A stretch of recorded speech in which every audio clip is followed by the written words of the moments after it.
So on we go, stage number 14, 232. There might be a change today because this is a bit of a rough ride today. We're back into the mountains now as the riders start to cut their way north towards the Swiss borders. And once again, the man putting the pressure on the pink jersey is Luc Leblanc. A very tough finish to this stage, Phil, because the final climb is over 2,100 metres. Well, he's been the hero of the day so far, Salvadelli. He was in an early breakaway with his teammate Konishev, who just said, I can't do it, you carry on alone, and that's what's happened. Salvadelli has been setting the pace from a long way out with this very select group here. They're more interested, I think, in the infighting, and there's still 74 kilometres to go, and still Tonkov right there, and on his shoulder, as always, Luc Leblanc. Well, Luc Leblanc has watched him very closely. There's the gap, 40 seconds still to Salvadelli, but there's an awful long way to go. And I think Tonkov looking very comfortable. You see the way he climbs, he just sits there, but he does seem to use a very big gear. New time check for Salvadelli, 1 minute and 2 seconds. Well, I don't think it's going to be enough because look at the road that's still ahead of him. This is only the first of the 3 rather sharp climbs that take them up to the finishing line. And a very, very difficult finish it is today. Ivan Gotti taking over a little bit of control at the front of this group, but still it's Salvadelli at the head of affairs. His lead still hovering around about the 1 minute mark, but he's going to have a hard time staying in front with over 70 kilometres still to go. Well, he's only a youngster in his first tour and he's got a very high overall position at the moment, 7th, 2 minutes 51 seconds down, so he will cause a little bit of excitement amongst the leaders as we now climb up to 1,100 metres here. This looks like Michele again at the front as he keeps the line going nicely. Very tough climb these riders facing after 202 kilometres covered in the race. The climb of the Col de San Pantaleon and almost 1,600 metres at the summit of this climb. From the Saglia there, had his stage win, looking quite happy with the way things are going. He won't be under any pressure to work at all because his team leader is right here. Ivan Gotti is also up here in this front group, so too Luc Leblanc. The men that we've come to talk of, Andrea Noah, now up to 4th place overall, he's there as well.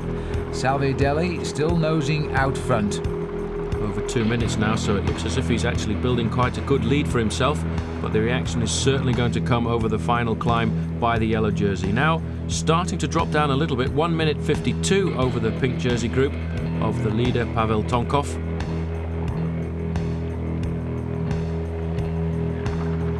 So as we look down now, that little group is now 1 minute and 10 seconds behind Salvadelli, who went over the top of the Champ Premier climb, about 48 seconds in front of Kepi Gonzalez, but the gap is opened up just that little bit. We're now on the climb of the Pantaleon, Paul. A group of 5 riders getting clear. Nice to see Axel Merckx very aggressive over the last few days, and this could be one of the deciding points of the stage on the foot slopes of the Col de San Pantaleon as Merckx gets away with Gonzalez and Michele, and another rider get in there from Aki, and I think that might just have been Gazzelli. Well, more or less 20 miles, 30 kilometres or so to go to the finish. It's the composition now of the chase group, and there's Axel Merckx. He's starting to look good these last couple of days. There's the climb that they face now. It's 15 kilometres long, this climb, lifting them up to 1,127 metres, and here is a rather tired Salvadelli now. He's had his moment, he's been out in front an awful long way, going clear at the 80 kilometre mark with his team captain Dmitry Konishev, and then going on by himself. Just on the back here, wearing number 19, Nicolas Michele, who certainly has been a revelation of this year's tour, as they catch Salvadelli, and a lot of the work being done at the front by the little climber from Mercatone Uno, that is Pelliccioli. So there's Salvadelli, and a little show of appreciation there from Nicolas Michele, who said well done to him, and now we're settling down onto this long climb, as I say, somewhere around 30 kilometres from the finish. There's Kepi Gonzalez in the action again, sitting on the wheel of number 21, who is a Falconi from the Amore Vita team, fresh off the win yesterday of Glenn Magnusson of the team, and the pressure going on again. Well, this is Ivan Gotti decided he's going to try and go out of the group. There is Salvadelli. He's going to disappear straight through the main field, but a good move by Gotti. And in fact, for once, the pink jersey of the leader Pavel Tonkov isn't there.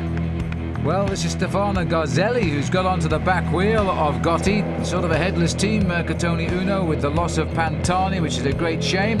Now, what is the man from Mappe going to do? Because Gotti has been such a good bike rider in the Giro d'Italia this year, and he's beginning to force the pace. Gotti and Garzelli are trying to get up to the leaders. There's the remnants of that breakaway, and in fact, look at Gotti as he comes up alongside them. Axel Merckx takes a good look, clearly getting himself ready here to jump on the wheel of Gotti and grits his teeth, but I'm not sure he can, Paul. Well, that was a remarkable reaction by Ivan Gotti there. He's come across, this is a sort of leapfrog situation. He's got to the group of 5 riders, but nowhere to be seen is the pink jersey of the leader of the Tour so far, Pavel Tonkov, and he's only got one teammate with him, that's De Grande, and as always, the yellow jersey of the Polti rider Luc Leblanc sitting on his slipstream. And behind him is little Pipoli, but I tell you what, this is the first time in 14 days of the Giro d'Italia we have seen the Maglia Rosa under pressure. And this time it really looks as though he's relying heavily on the pacemaking of Giuseppe De Grande. Now Axel Merckx gritting his teeth but still trying to go with the moves, while there's a big reaction from behind.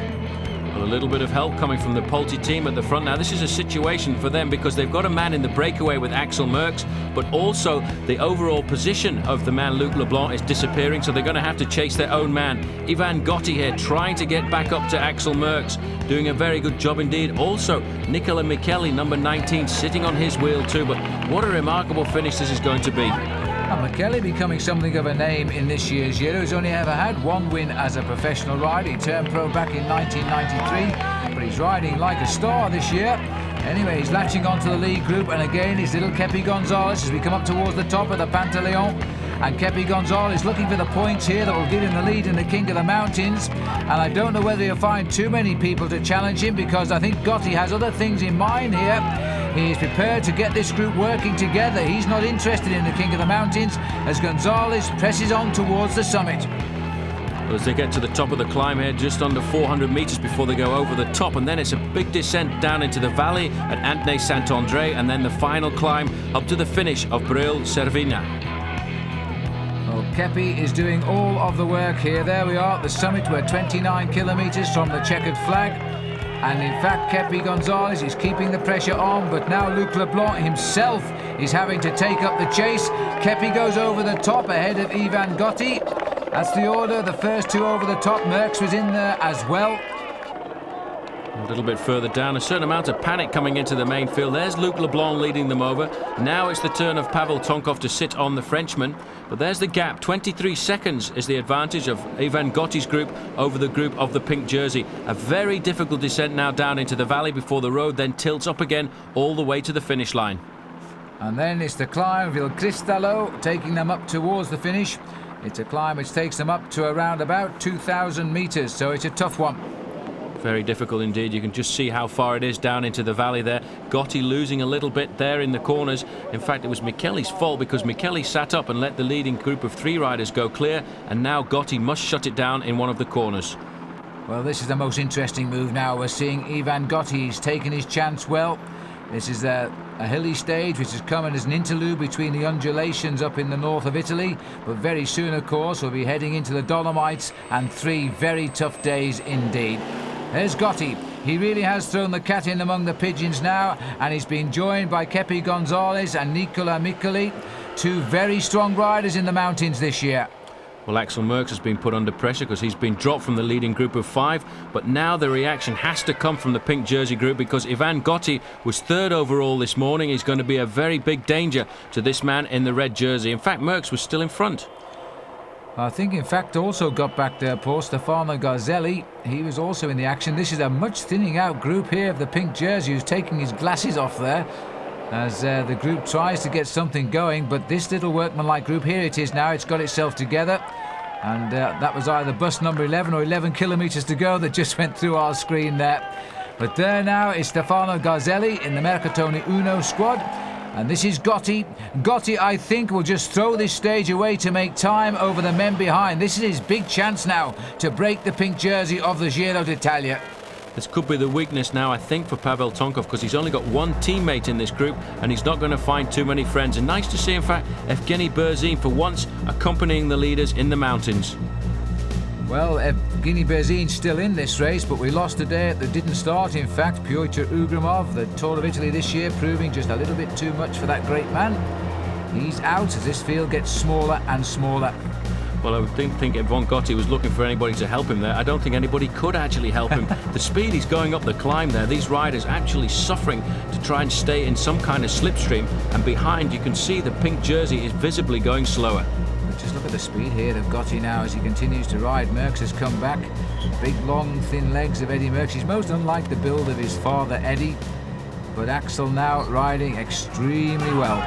Certainly has improved since he first rode the Tour of Spain as his first major stage race.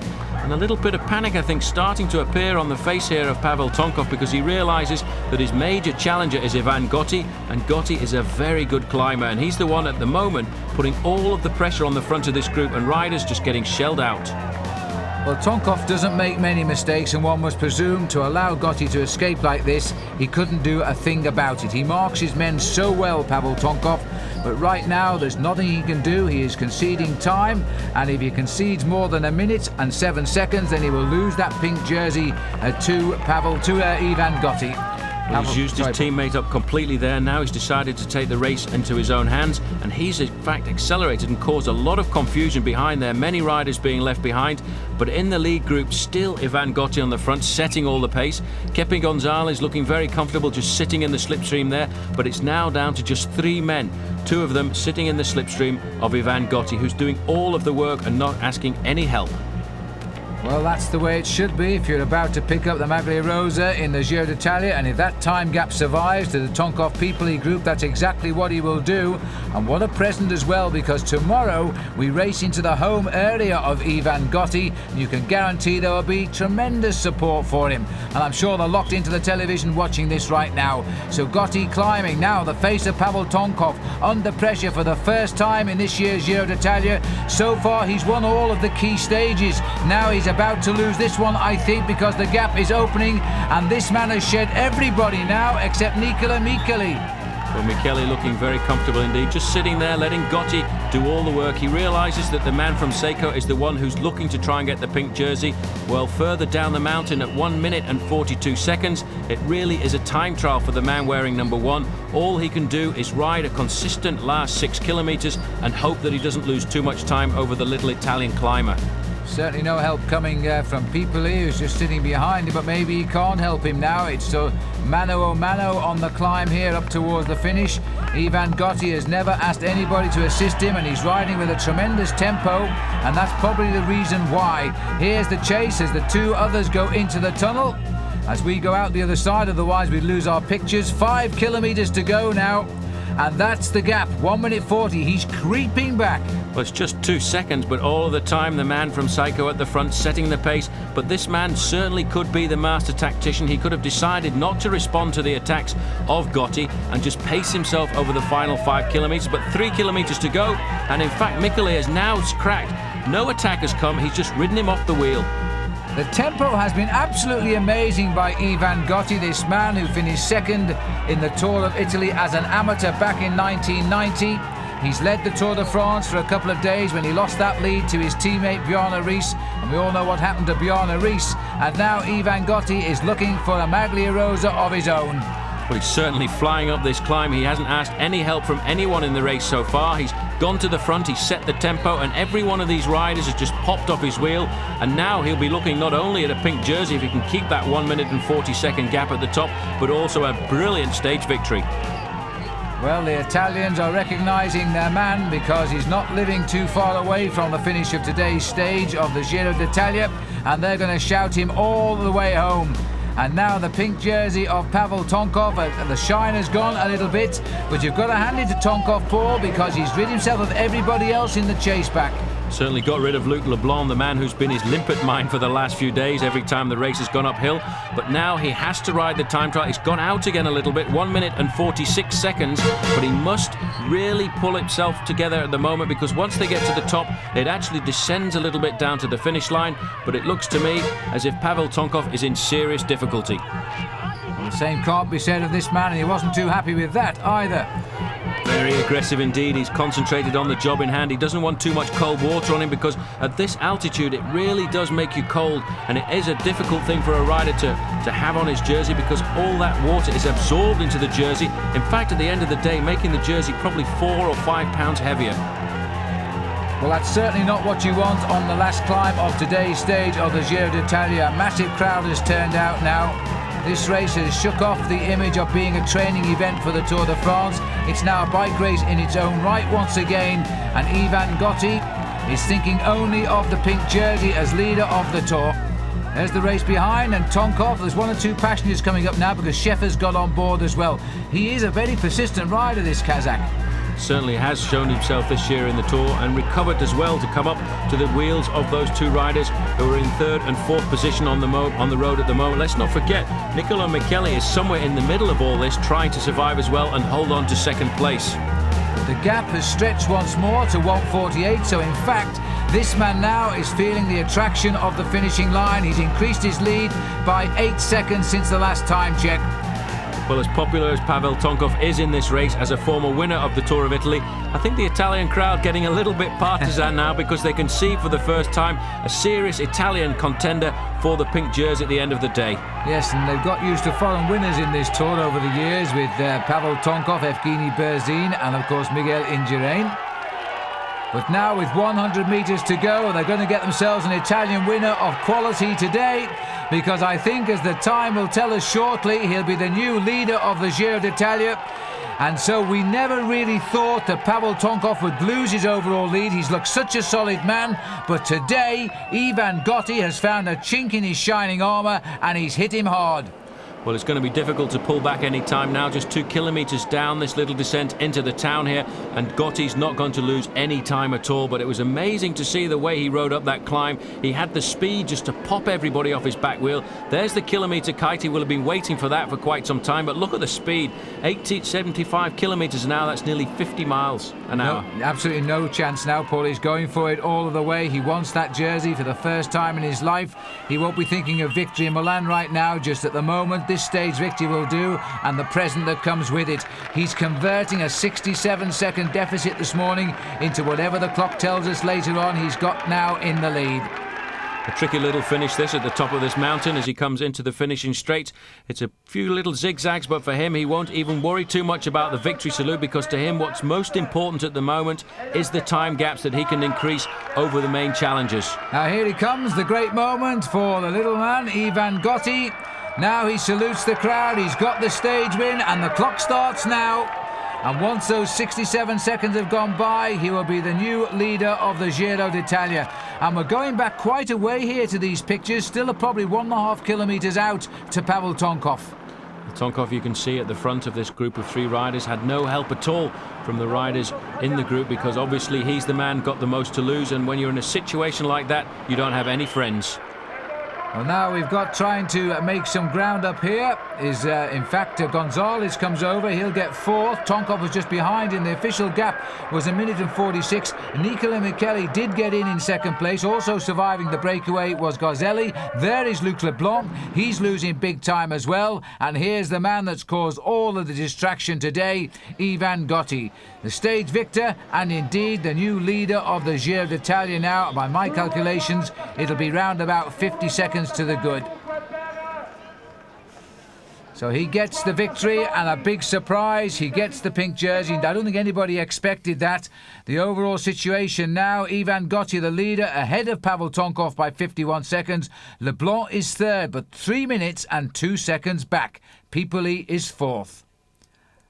And now we're off into the Italian Lake District here. 173 kilometres the ride today as we go from Veres to Borgomanero.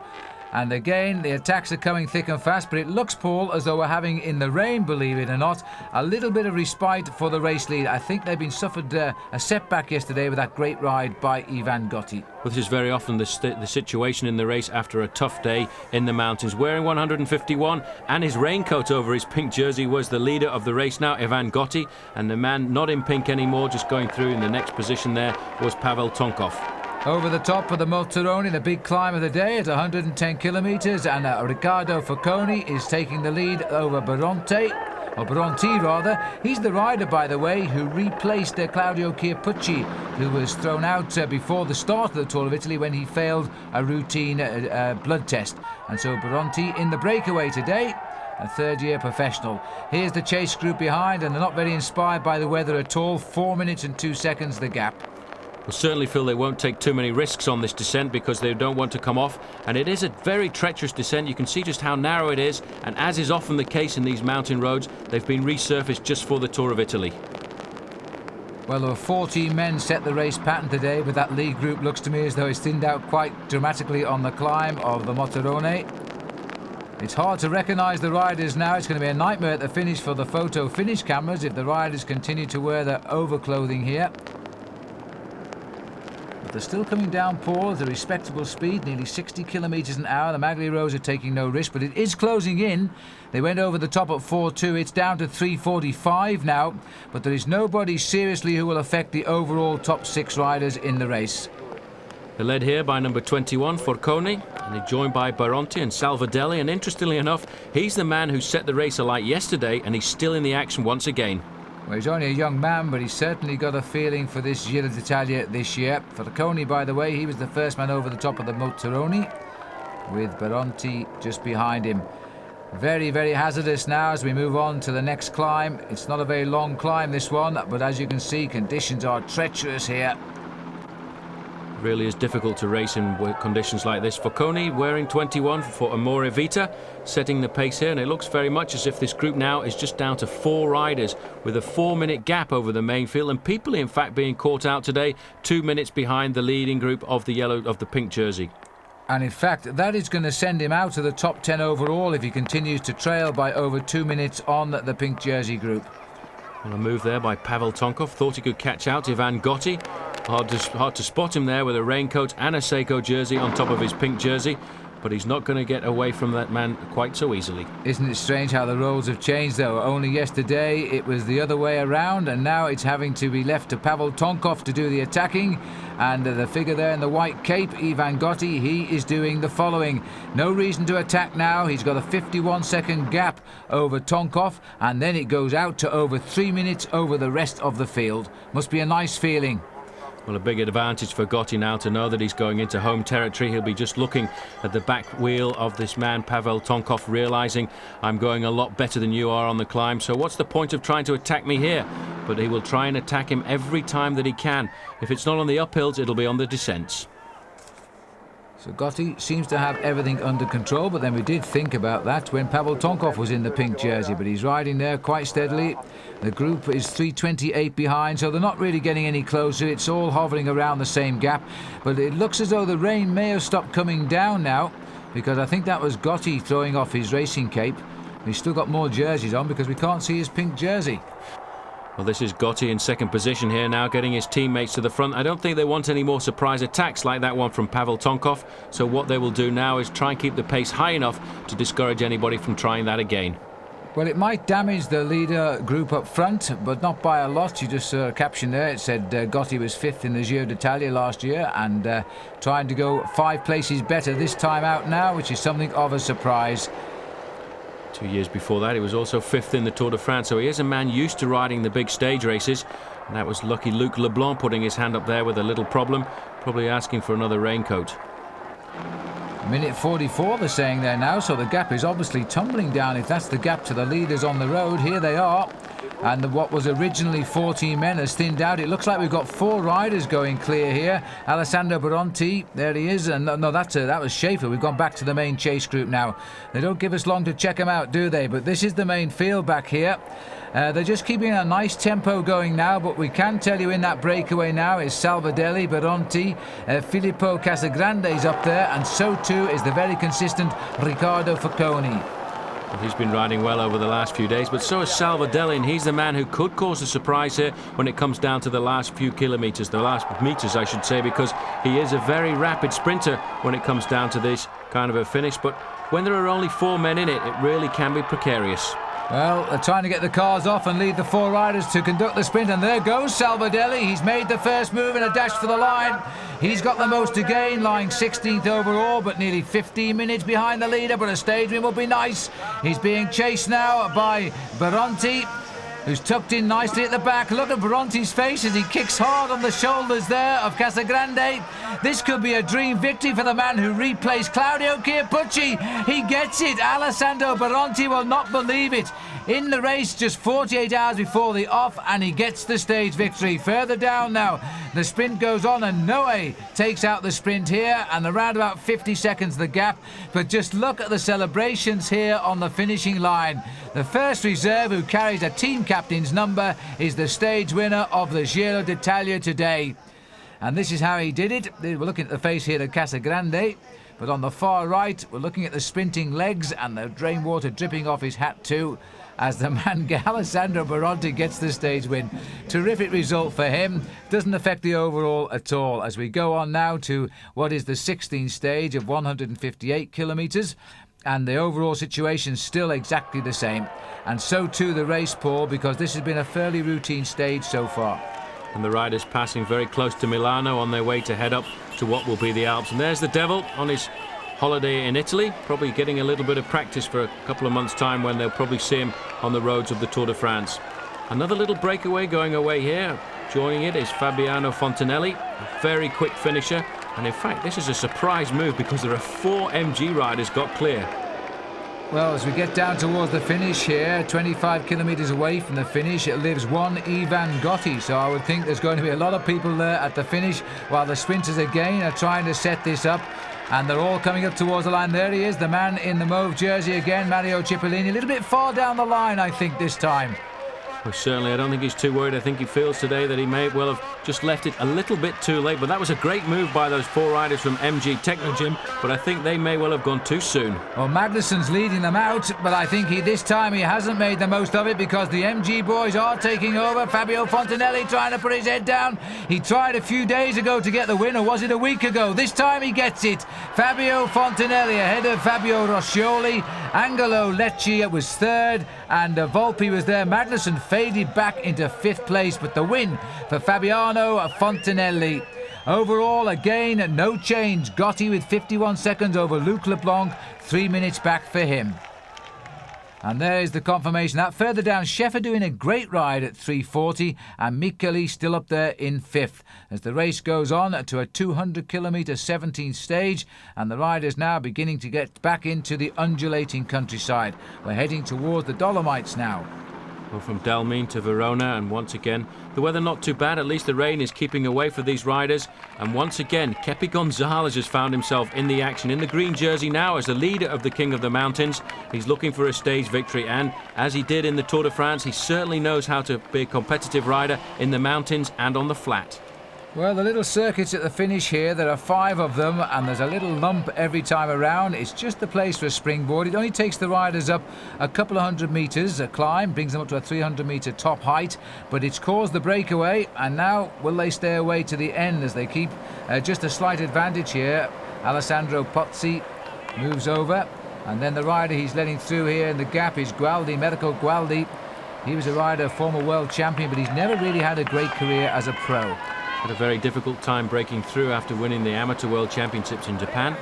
But it may well be, if he could just get one victory under his belt, that he could do it. There's Gonzalez, a little fox of an attempt there. He just thought he'd try them out and see what their reaction would be. What a character. He just took one look at him and smiled. Now he's starting the sprint for real this time. As he goes into that corner flat out. Now take it easy. 1 or 2 haven't made corners at that angle. But now he's making a dash for the line here. Gonzalez, he's such a cheeky rider. He's the leader of the King of the Mountains. He can finish on the flat as well. He's feinted again. He's sat up once again. The other 2 riders are, by the way, are Pozzi and Medico Gualdi. These 3 just ahead of the rest of the race here. But they're going to have the sprint to themselves now. And again, you see, Gonzalez has tried to, but now he's been put into the back seat. It's an awful long way down there, Paul. Well, it is. There's Pozzi on the front now. Gualdi coming up through the outside. It may well be that he's going to get his first victory. Well, that's amazing. It looked so much as if it was going to go to Pozzi, but on the line, Gualdi gets for him what will definitely be the biggest stage victory of his career so far. So Mirko Gualdi, who turned pro in 1993, at last gets a victory as the main field start to sprint it out for the rest of the places here. Around about half a minute back, and Piccoli comes over there and gets the 4th place it is. Yes, that's right. There's the winner, Mirko Gualdi, and he at last gets a big victory. His life has been dogged by injury. Now we move on to the 18th stage here. Now we can see the beauty of Italy shining down as we make our way now down to Cavallese. And this is a stage of which the riders will now be facing up to one or two hills, but nothing too much. It finishes a slight uphill drag. That's the overall situation. 51 seconds still the gap. No change at all yesterday. 3 minutes 2 seconds to Luc Leblanc. Chef Michele Guerini still up there too in 6th. And a lot of those riders, by the way, are often training partners where they live in Italy. Now, all-important time trial, the race against the clock. We haven't seen one since stage number 3 of the Giro d'Italia. We saw what Tonkov did then. I wonder if Ivan Gotti had a sleepless night, Paul.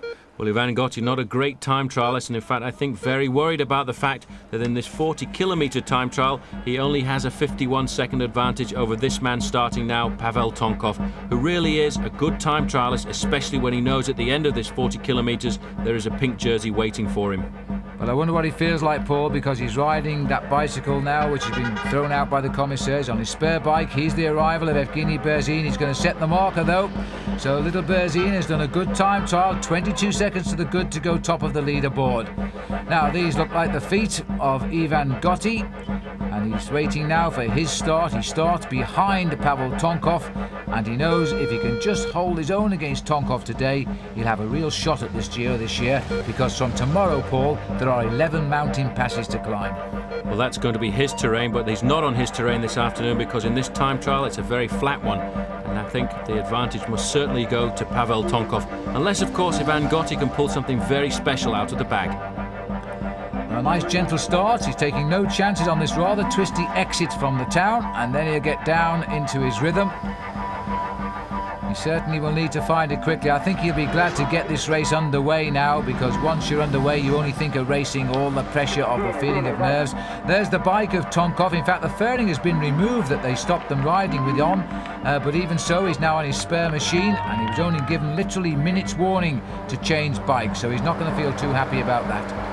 Chance here just to see how powerful Pavel Tonkov is. There's a little accident out on the road there. Looks as if it might have been Schäfer.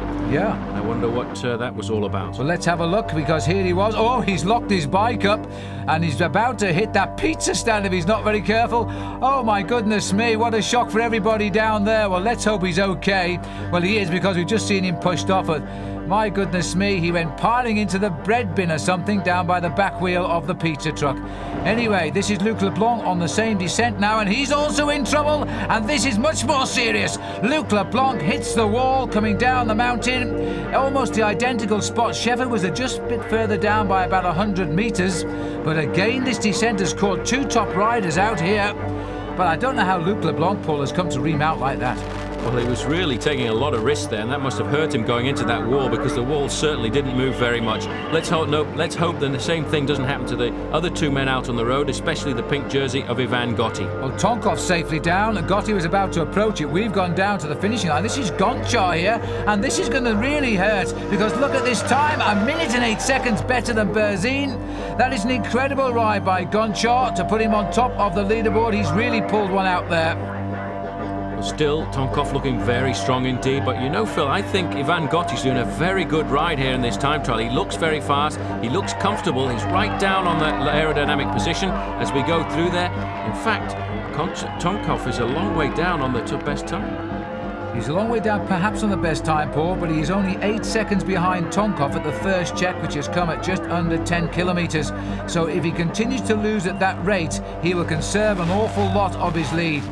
Well, this is the situation at 31 kilometres. Gonchar, who's in the finish too with the best time, was the best rider here. Tonkov, look, a 6th time for him at 1:46, and we still have a Gotti to arrive there. There he goes through it now. He's gone through, in fact, 21 seconds slower than Tonkov. So he's way off the leaderboard, but the man he wants is only 21 seconds quicker than him. Luc Leblanc looking a little bit pained here. You can see he's rocking the top part of his body, I think shaken by that crash, and may well have been that he's hurt himself a little bit more than he would have liked to. I think Paulie can only have got up there on pure adrenaline, because that was a terrific smash into the wall, and let's hope he is okay. Here's the pink jersey. Now he's not losing time quick enough to hand his jersey over just yet to Pavel Tonkov, and I wonder how well he'll finish, because a little bit of a drag coming up now as we go back to Leblanc finishing, the man with all of the injuries. He'll be straight in the ambulance, I think. loses 3 minutes and 48 seconds to Sergei Gonchar. 23rd place for him, but you know, Ivan Gotti doing a very good finish to this time trial here. You can see the different styles of the two riders on either side of the screen. The powerful side of the blue jerseyed Pavel Tonkov on the right, you can see using a lot of power, but on the other side it's energy that's keeping the young man from Italy going. Well, here comes Tonkov, and surprisingly too, he is not racing for first place. In fact, he is just scraping in there. That's not a great ride by Pavel Tonkov at all, leaving just the pink jersey out on the course. 21 seconds down at 31 kilometres. That's just 9 kilometres from the finish. And it looks to me as though Gotti is going better than Tonkov now. Well, he's fighting, he's riding on enthusiasm. He knows what he has to do to get inside and keep the pink jersey. Pavel Tonkov's finished, and he'll be waiting just to see exactly how many seconds tick by before Gotti comes home. Well, I tell you what, Gotti is riding very close to Tonkov. Tonkov's just gone through the screen there. Gotti will be slower than him, but you know he has pulled back over these last few kilometres. As he searches for the seconds up the line, he keeps his pink jersey. That's another big surprise in this Giro d'Italia. He finishes now with a time of 50.02, and compared to 49.48 of Tonkov, he only concedes, 14 seconds, so he did come back. There's the result of the stage. Sergei Gonchar, his first big win. He is also the time trial champion of the Ukraine. He gets the stage ahead of Berzin and Boscardin, but overall, Gotti keeps his pink jersey by 37 seconds over Pavel Tonkov, and that's the lead he takes into the 19th stage today, which will take the riders now 222 kilometres, and again, the weather is pretty miserable. A very tough stage too, with the Cima Coppi on this stage as well, the highest point of the Tour of Italy at 2,240 metres. And once again, a man looking for the action, Kepi Gonzalez. What a man. Every time there's a possibility of a breakaway, he's there. And you can see him wearing the green jersey as King of the Mountains. Well, he's becoming a very solid leader in the King of the Mountains now. Piccoli no longer a challenger here. Here's the Tonkov group, as they're now trying to put things to right here. The pink jersey of Ivan Gotti, he really is in his element now after yesterday's time trial, and he didn't lose that lead. He must feel now the race has swung in his favour. Gonzalez attacks and counter-attacks, and now he's waiting for the arrival of a straggler. In fact, that's one of his teammates there, but a little bit further down the road there's been a sharp reaction by Ivan Gotti, and that has put Pavel Tonkov into difficulty. He's joined by 178 Giuseppe Guerini of Polti, the first time we've really seen him in the mountains, but now Gonzalez trying to sort something out at the front with his teammate Jose Luis Ribiera. Well, Ribiera also riding well. In fact, the Kelme team are riding well in this year's Giro d'Italia, while Tonkov is no longer in the frame now. There he is back in this group. He's allowed the pink jersey his freedom again, and Ivan Gotti seems to like riding in the bad weather. Certainly does. He's here in the moment, in the slipstream of the man in front of him, Guerini. And further down, Tonkov really starting to suffer, not finding any friends either at this part of the Giro d'Italia. Sitting on his wheel there, one of the Saeco riders, he's just defending, and that was Dario Frigo. Frigo isn't going to help, that's for sure, as now Tonkov is finding the pressure of having won this Tour last year, something perhaps we may well find Ivan Gotti gets next year, because now things are beginning to look good here. He knows he is gaining more time over the field here. Luc Leblanc, we are told, is in desperate trouble because of his injuries in that time trial. They're joined as well by Michele Coppolillo, so he's riding a very good Tour of Italy this year. As we look at the leader, this is Ribiero going over the top of the climb. And I wonder really what has happened to Gonzalez, because he was riding very well indeed, but it may well be that he's paying for his rides over the last few days. Well, I'll tell you what, he's had a great day today, Kepi Gonzalez. He's been taking first place over all of the climbs, and so he's now beginning to run away with the King of the Mountains competition, as his teammate is now beginning to take over at the front as well. This is the top of the Rio Molino, and Ribiera is the leader. There's the gaps now on the screen, and the important gap, it's a minute 25 between Tonkov and Gotti. Here goes Gotti. Gotti looking very good. You can see he's joined still by Guerini, and he's going to try and build up as much of a lead as he can over Pavel Tonkov in these mountain stages, because this is where Gotti has the advantage over the very strong Russian. Well, it looks as though Guerini is going to force himself even higher up the overall classification now. And that is going to pose a bit of a problem for the Polti team, because they have a limping Luc Leblanc as well now, and Guerini is his teammate. This is Ribeiro, and he's never won a race in his life. He turned pro a couple of years ago, but today could be his big moment.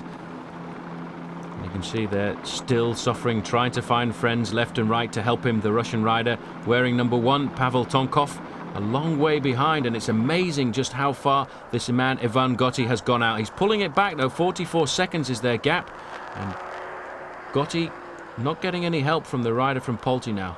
Not surprising, I suppose, and Ghiarini knows that if Ivan Gotti keeps going on this mission, he's going to drag him up into a high overall standing as well. He's already well up the charts anyway. And now, in fact, as we go back, Ghiarini, I think, has been told to work. Now, that to me, Paul, explains to me that they're going to try and move Ghiarini up because they feel Leblanc is in too much difficulty. Well, I think Luc Leblanc is going to have a very difficult time. He was in difficulty in the first few kilometres of the stage this morning. He was already losing it on the first time we went over the climbs. And now, with just 5 kilometres remaining, it looks as if really the victory is going to go to José Luis Ribeiro.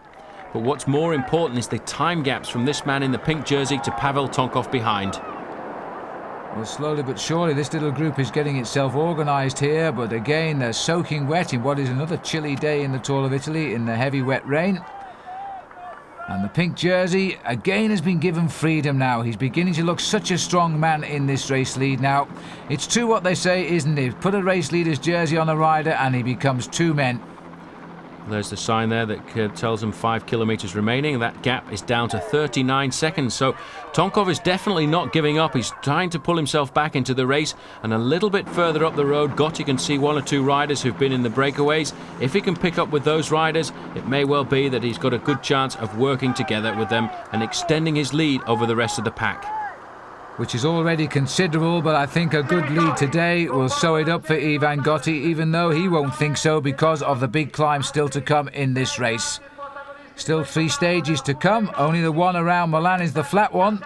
As we now look at José Luis Ribeiro, who's never won a stage of anything in his life, and now the Kelme are beginning to celebrate a great Giro d'Italia this year.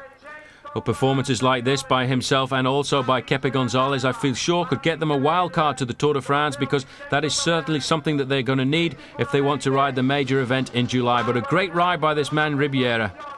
Well, that was the last string. Over goes the bottle. Now comes a huge smile from this rider. This is the greatest moment of your young career. He's winning his first professional bike race, a stage in the Tour of Italy. He's home and dry.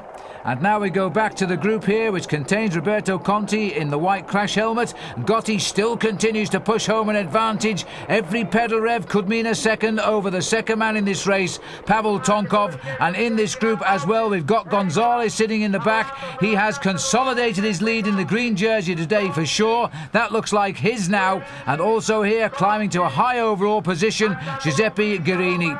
Here comes the sprint now, and it looks as though Conti, who's only ever won 1 bike race in his life, has been beaten again, because this time he gets second. Ghiarini is third, Gotti is fourth, and Gotti has come in around 3 minutes and 8 seconds behind.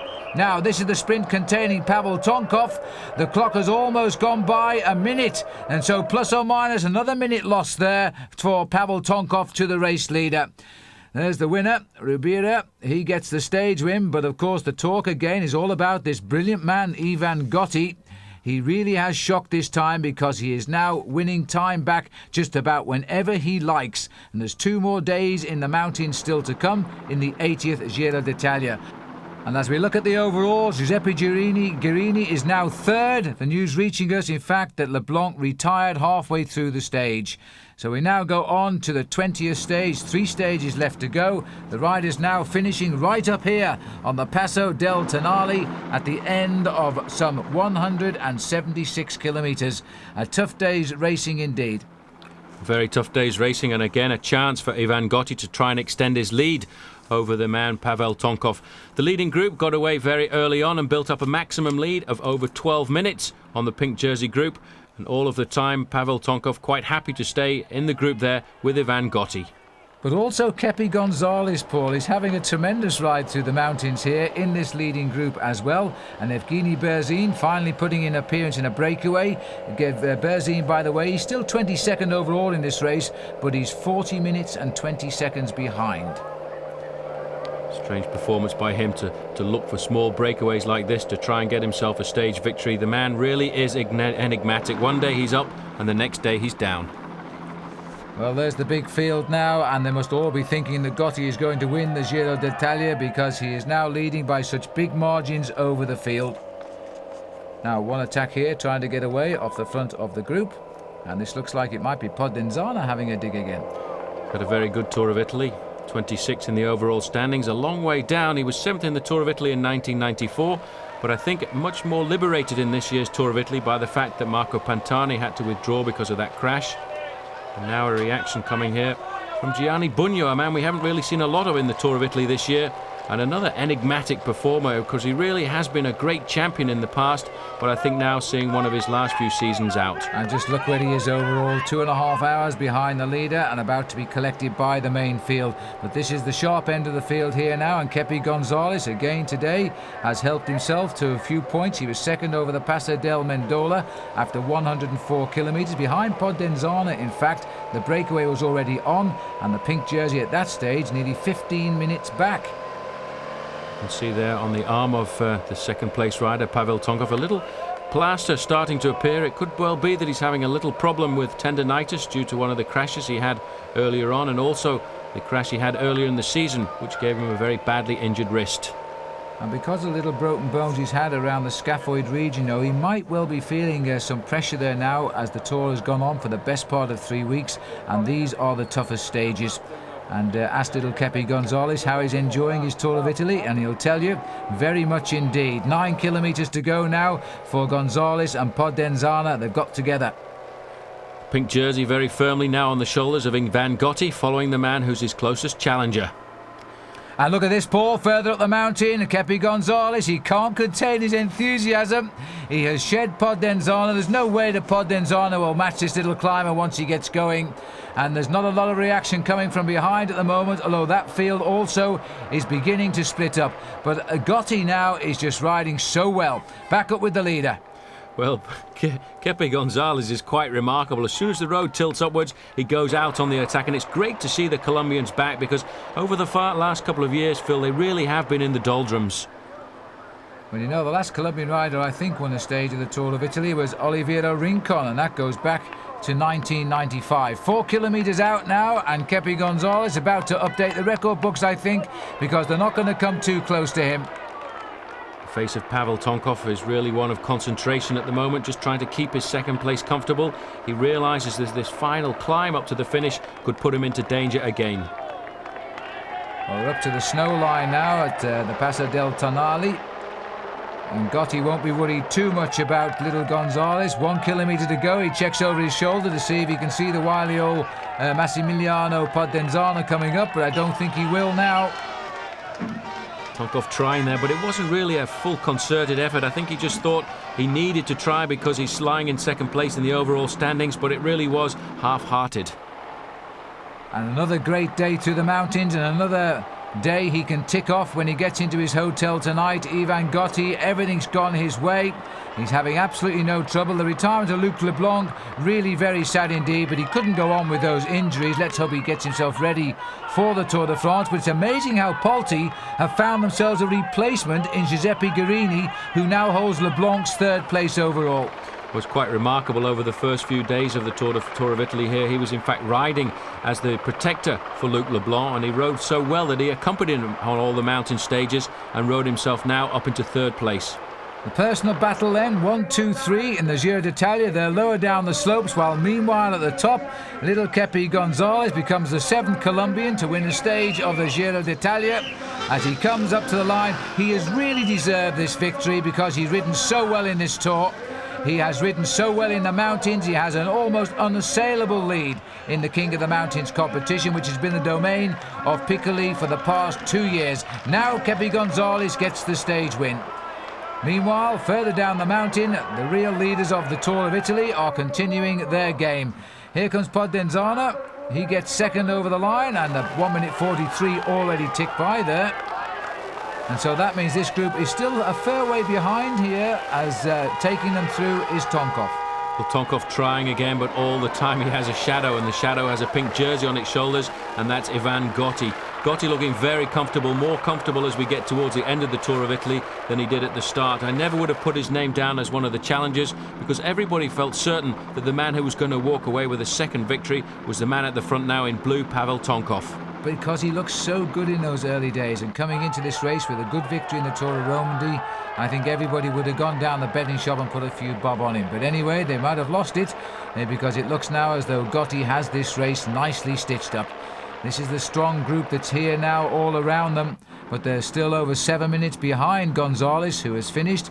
He's taking quite a slice of time now, but he won't really challenge the top 10 overall. He might, with a bit of luck, Paul, scraping around 10th. He may well do, but a man caught in the middle of all this fighting is Evgeny Berzin. He managed to get across the line in 8th place.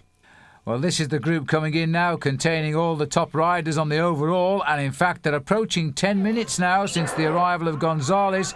Here's the sprint. Conti in the white crash helmet going to have a little go for it, I think.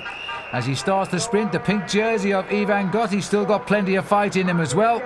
But it's going to be a formality, I think, for Conti.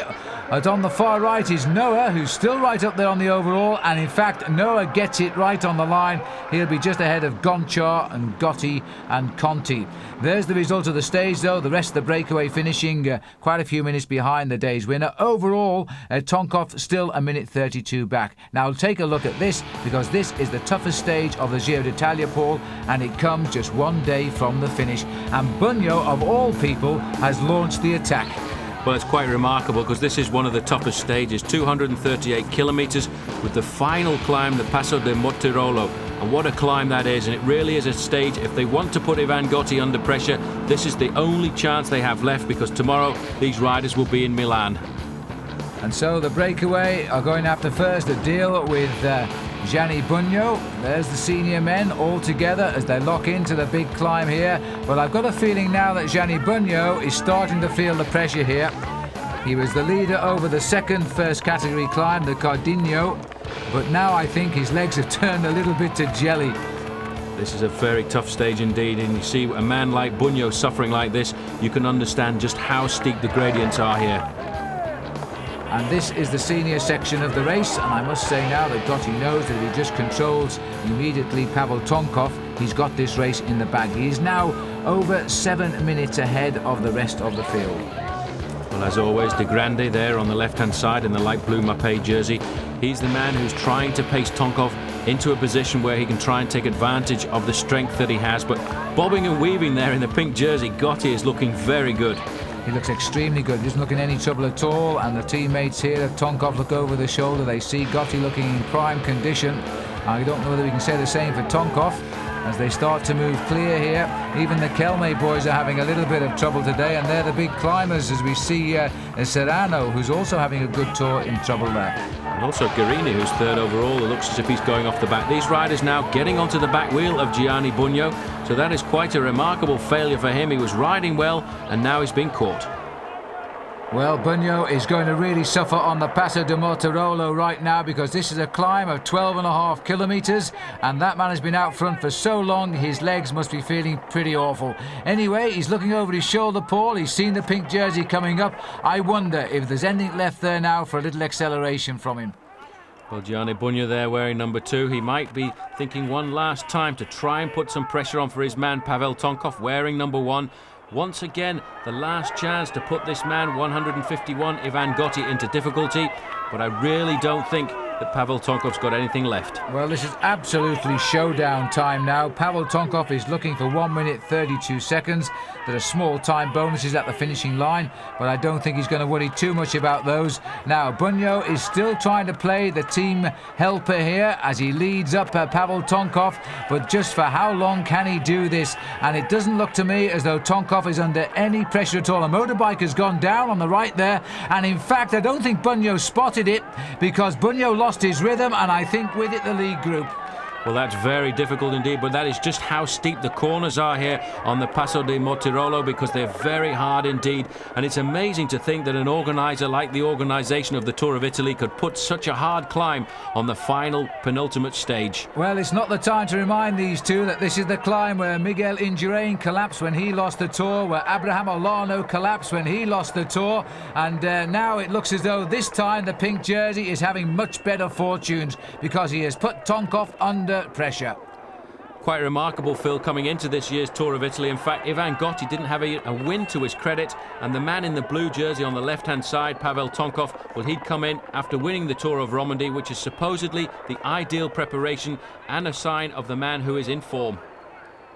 Well, now it is side by side, the top two riders in the Giro d'Italia, and a little bit further down, the man who used to be one of the great riders in the Giro d'Italia, Gianni Bugno, is drifting away into anonymity.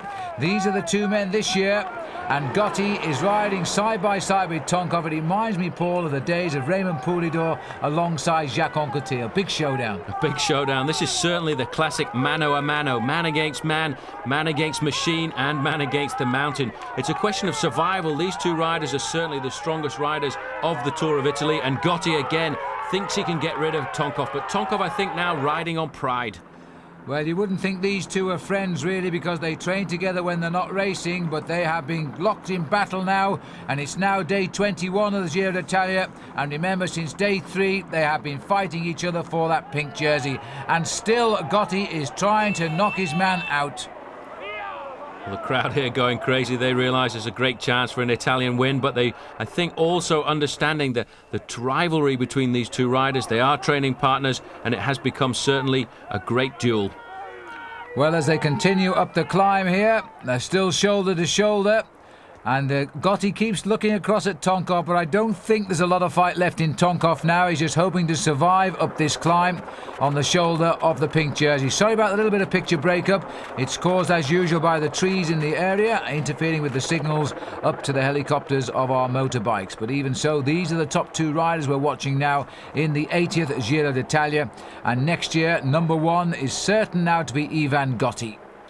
Well, 12.5 kilometres, but look at the gradient here, 18% at this part of the climb, and when they reach the top it'll be 1,850 metres, and that's almost the same altitude as the Alpe d'Huez.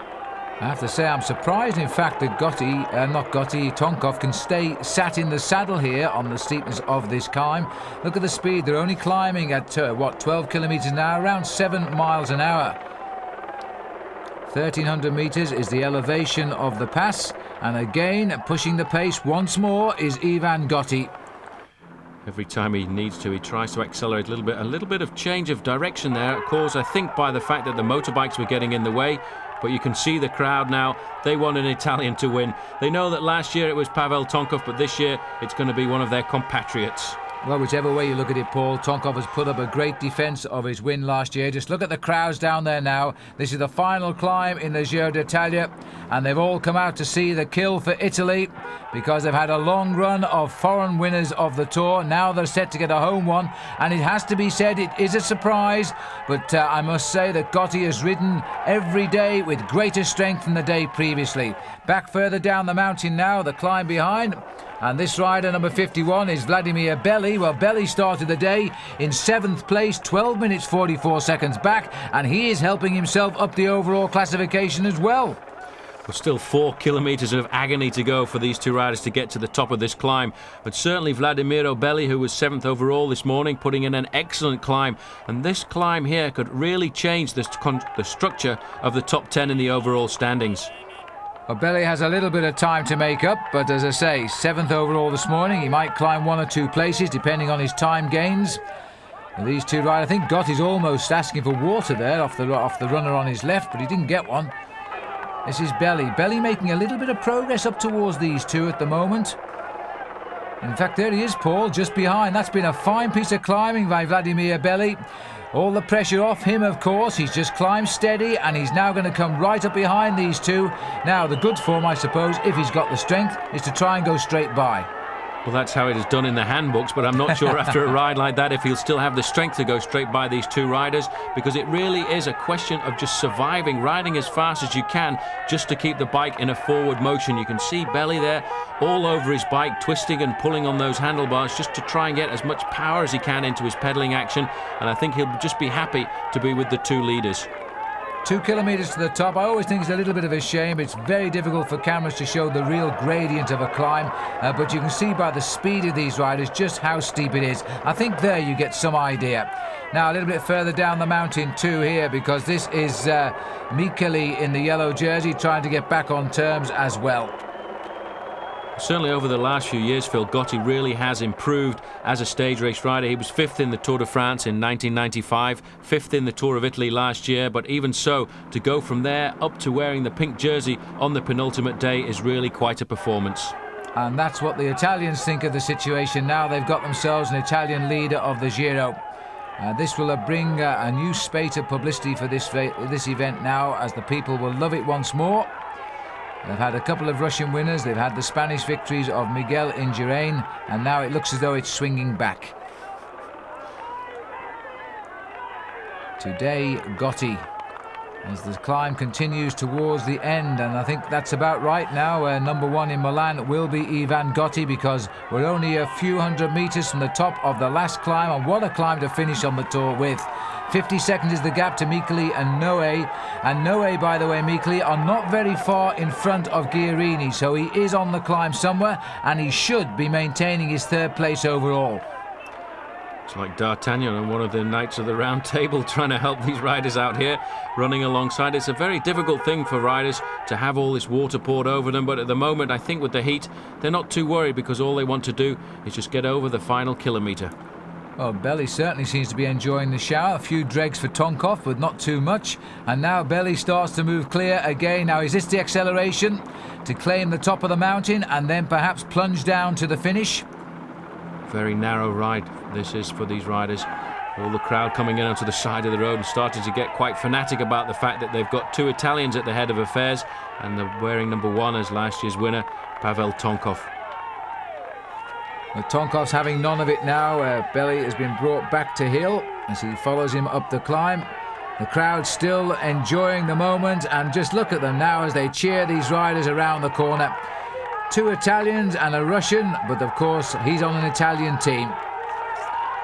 Chance there, Phil, just to see how steep these corners are on the Mortirolo. It really is a hard climb. I don't think I'm going to take my bike out there for a bit of a fun ride.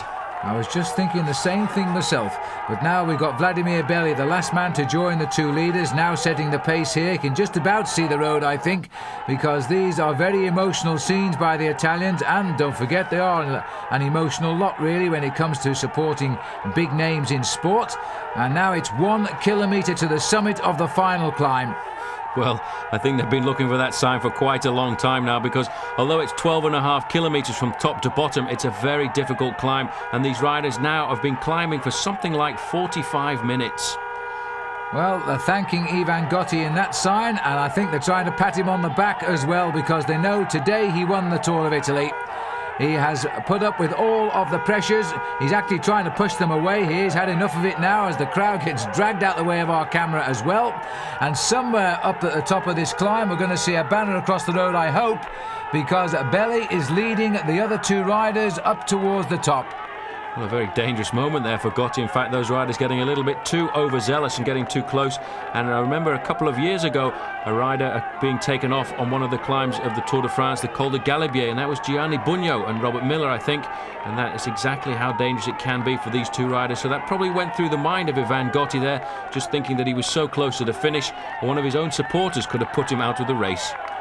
And back in 1987, of course, Stephen Roach, who went on to win the Giro d'Italia, was finding himself quite a worried man riding through the Italian tifosi because they wanted their man Vicentini to win, and Roach was being pushed around by the crowd all the way up the climb, but win he did. And now it looks as though it's going to be Gotti's turn. A little bit of respite towards the top of the climb as the 3 of them ride up to the summit, and I think they're probably going to allow Belly to be first over the top. It doesn't mean a lot to any of them. There is a prize, of course, for the first rider over the top, but there's a much bigger prize for the man that wins the Giro, and he's happy enough where he is. These, I think, are some of the greatest spectators I've seen on the Tour of Italy for many years. They really do seem to have come back to the race with a vengeance. The race, I felt a few years ago, was starting to die, but really since Miguel Indurain and top riders started to take this race very seriously, the crowds have certainly come back.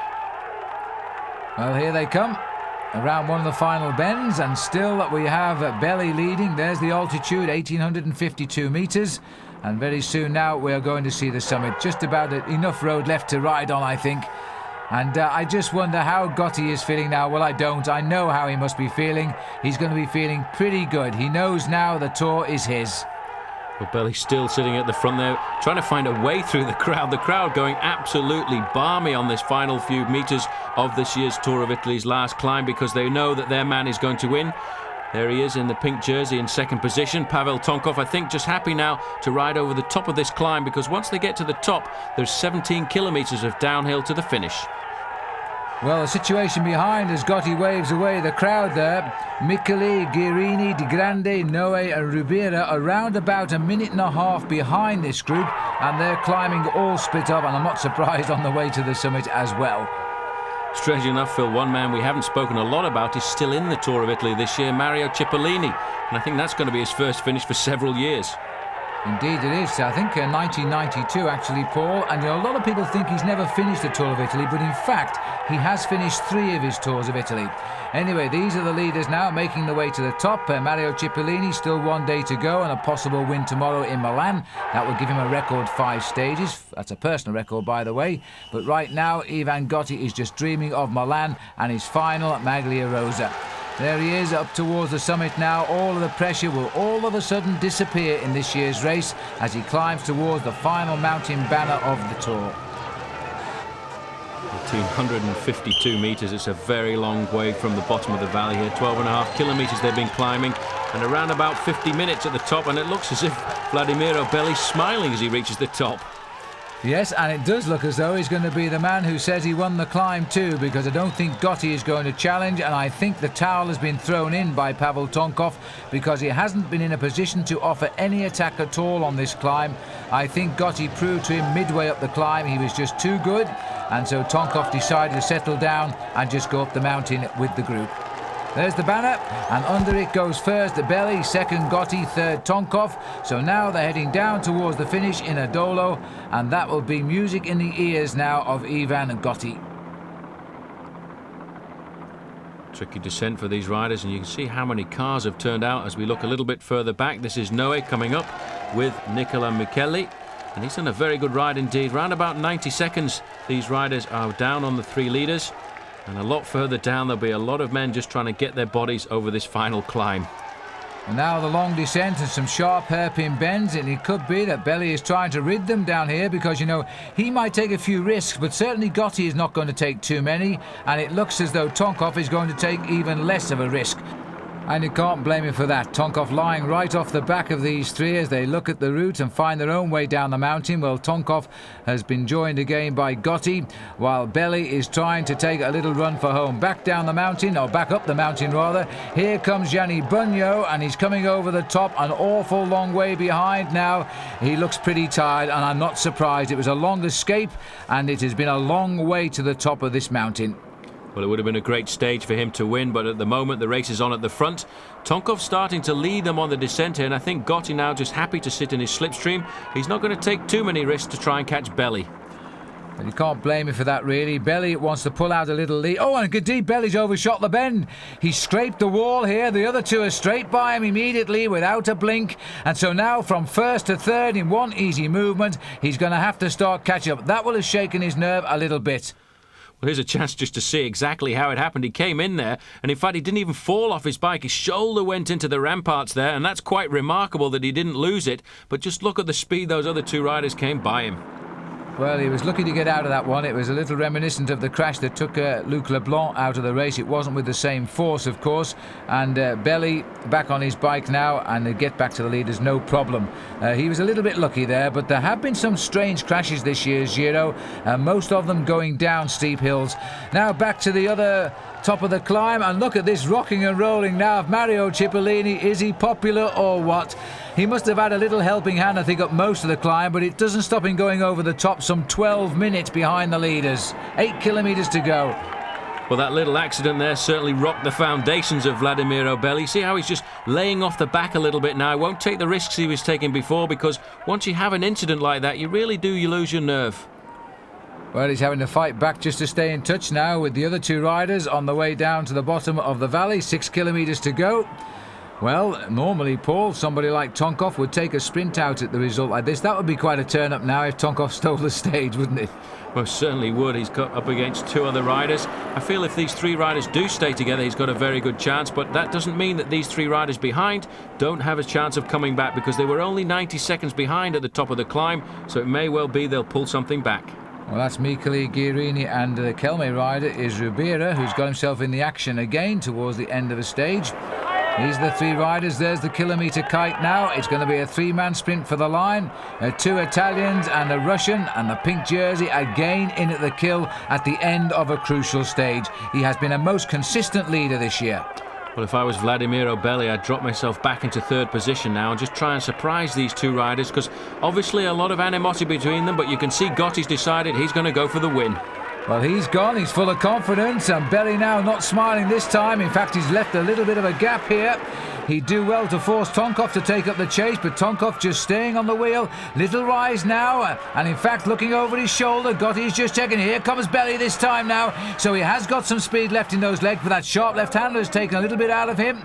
Now this is a long lead out by Ivan Gotti, and it usually means you get third place when you lead from so far out, and it could well be the case, because Pavel Tonkov is going for his third stage win, and he may not be going to win the Tour of Italy, but he has won the toughest stage of the race. What a turn-up. Tonkov gets it, and in fact Gotti stays second and Belli gets third. Now back down the line here, because this is the chase group coming in, and this is Ribeiro who's going to take out fourth place. So Ribeiro gets fourth from Noe, and Michele was there, and Guerini also. So that's the order over the line. There'll be no change in the top three overall, but the time gaps continue to open.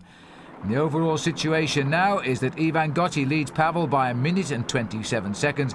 Guerini is 7 minutes and 40 seconds back. Next stop, Milan and the big finale.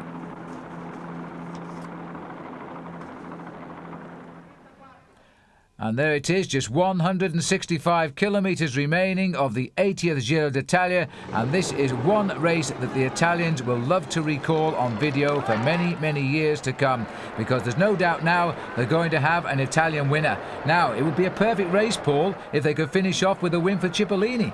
Well, it would, but it's very difficult on the last day. Everybody wants to get the last little bit of energy out of their bodies. They try and make sure they can get themselves at least on television one time. And coming up to the last kilometre, it looks again as if it's Fabiano Fontanelli very close to the front. Well, they've done 10 laps here of the Sempione Park, 5.5 kilometres a time around. There's been plenty of attacks and plenty of riders tried to slip away, but each time, just like on the Champs-Élysées in the Tour de France, they've all been brought back. And so now, looking for what would be his 21st stage win of a Giro d'Italia and his 5th and a personal record in one Tour.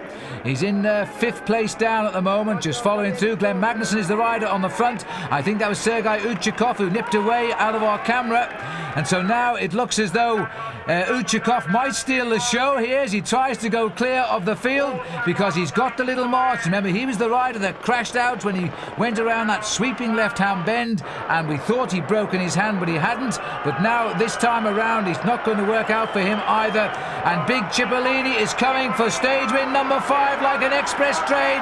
Magnusson is second. Mario gets, oh my goodness me, almost fell off.